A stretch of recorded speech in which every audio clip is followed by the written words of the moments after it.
ہم نے دنیا کو مزین کیا ہی اس لیے ہے، ہم یہ دیکھنا چاہتے ہیں کہ دنیا کی زیب و زینت کو دیکھنے کے وقت تمہیں نماز یاد رہتی ہے یا نہیں، ہماری یاد آتی ہے یا نہیں، ہم یہ عرض کرنا چاہتے ہیں۔ اللہ نے آزمایا، ان گھوڑوں کو دیکھنے میں عصر کی نماز قضا ہو گئی، گھوڑے دیکھنے میں عصر کی نماز قضا ہو گئی۔ تلوار لے کر سارے گھوڑے کاٹ ڈالے۔ اللہ نے دیکھ لیا کہ جن لوگوں کے نزدیک دنیا کی کوئی حیثیت نہیں، میری عبادت کے مقابلے میں اللہ تعالیٰ ایسے لوگوں کے عمل کو ضائع نہیں کرتے۔ اللہ نے فرمایا سورج کو واپس لاؤ، حکم دیا سورج واپس نکلے، سورج واپس نکلے تاکہ آج کی عصر پڑھیں۔ اے اللہ مجھے آج کی عصر چاہیے اور کچھ نہیں چاہیے، ساری بادشاہت ایک طرف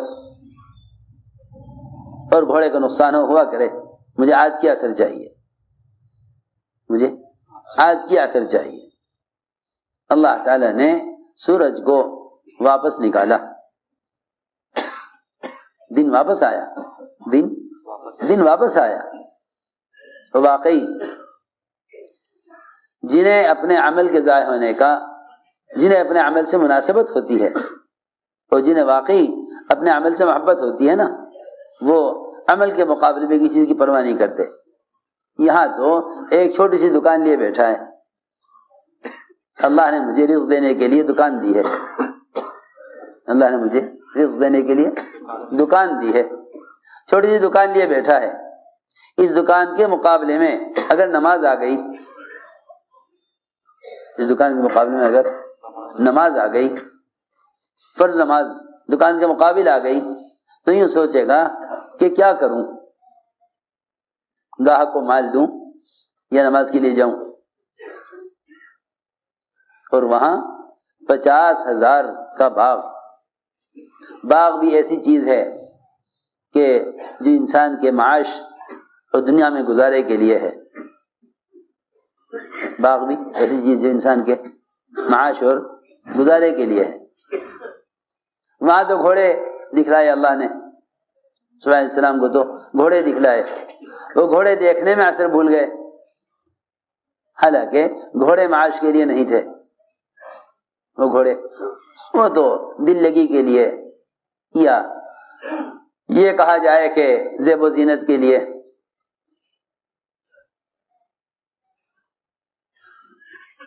جی ہاں کہیں کے لیے، زیب و زینت کے لیے۔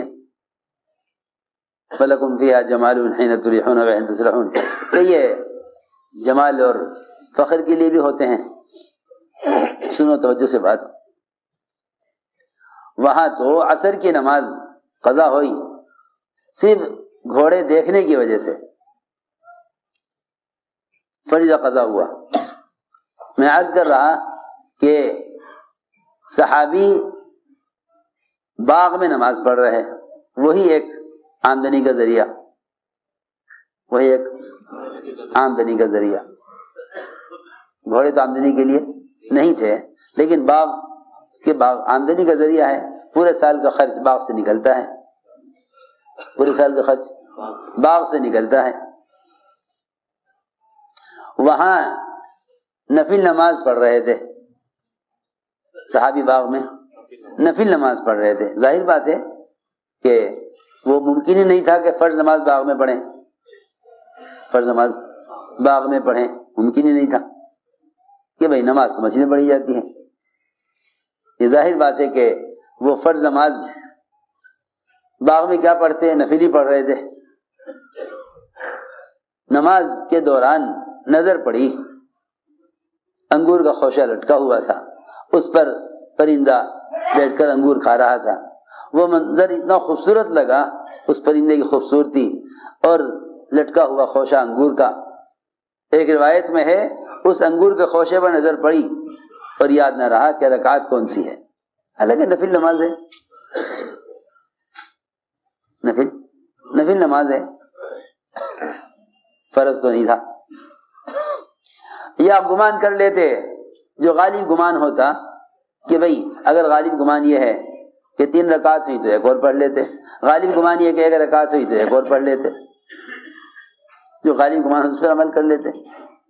لیکن جب یہ دیکھا کہ اس انگور پر پرندے کے بیٹھنے کا منظر، یہ کہ اس پرندے کو باغ سے نکلنے کا راستہ نہ ملا، اتنا گھنا باغ تھا، اتنا گھنا باغ تھا کہ پرندہ اس کے اندر اڑتا رہا، لیکن پتوں کی زیادتی اور درختوں کا گھنے ہونے کی وجہ سے پرندے کو باغ سے نکلنے کا راستہ نہیں ملا۔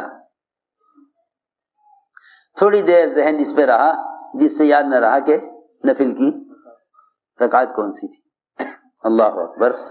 جنہیں نفل نماز میں باغ کی وجہ سے خلل پیدا ہو، انہوں نے اس باغ کو فوراً صدقہ کر دیا، اس باغ کو فوراً صدقہ کر دیا کہ جو باغ، جو سبب، حالانکہ باغ کوئی دل لگی کے لیے نہیں بلکہ معاش کے لیے ہے، معاش کے لیے ہے، اسی پر مدار ہے، پورے سال کے خرچے سے نکلتا ہے۔ جو نوافل کو میں خلل پیدا ہونے کی وجہ سے 50,000 کے باغ کو فوراً صدقہ کر دیں، یہ کہہ کر کہ اس باغ کی وجہ سے نفل نماز خراب ہوئی ہے، ان کے یہاں فرائض کا اہتمام کتنا ہوگا؟ ان کے لیے فرائض کا اہتمام کتنا ہوگا جو نفل کے لیے نفل کے لیے باغ چھوڑ دیں؟ کہ نوافل اس زمانے میں تو لوگ نوافل کو زائد چیز سمجھتے ہیں، حالانکہ نفل زائد نہیں ہے بلکہ نوافل مزید ہیں، نوافل مزید ہیں، زائد نہیں۔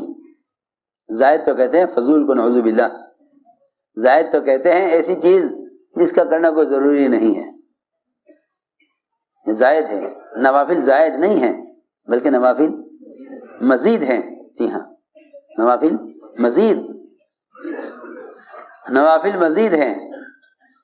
وَوَهَبْنَا لَهُ إِسْحَاقَ وَيَعْقُوبَ نَافِلَةً، نفل کہتے ہیں مزید کو، کہ ہم نے اتنے انعامات تو کیے لیکن ابراہیم کو اسحاق اور یعقوب اور مزید دیے۔ جی ہاں، نفل کہتے ہیں مزید کو، زائد کو نہیں۔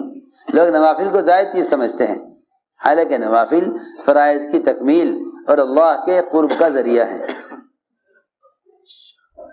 تو میں نے عرض کیا کہ سبب کس لیے ہوتا ہے؟ محض عمل کو پرکھنے کے لیے۔ ہم دیکھنا چاہتے ہیں تمہیں اچھا عمل کس کا ہے، تمہیں اچھا عمل کس کا ہے۔ تو دوستو عزیزو، بات خلاصہ یہ ہوا کہ کائنات کی جتنی بھی شکلیں ہیں، یہ ساری شکلیں صرف اللہ کے تعارف کے لیے ہیں، بنا ہوا بنانے والے کے تعارف کے لیے ہے، بنا ہوا بنانے والے سے فائدہ اٹھانے کے لیے نہیں ہے۔ جو لوگ سمجھتے ہیں کہ بنا ہوا بنانے والے سے فائدہ اٹھانے کے لیے ہے، وہ تو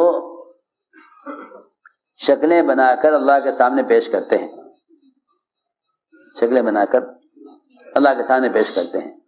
تجارت کی شکل، زراعت کی شکل، حکومت کی شکل، شکلیں بناتے ہیں، پھر شکل کو بنا کر اللہ کے سامنے پیش کرتے ہیں کہ اے اللہ تو اس شکل پر یہ کر دے۔ میں کس طرح سمجھاؤں؟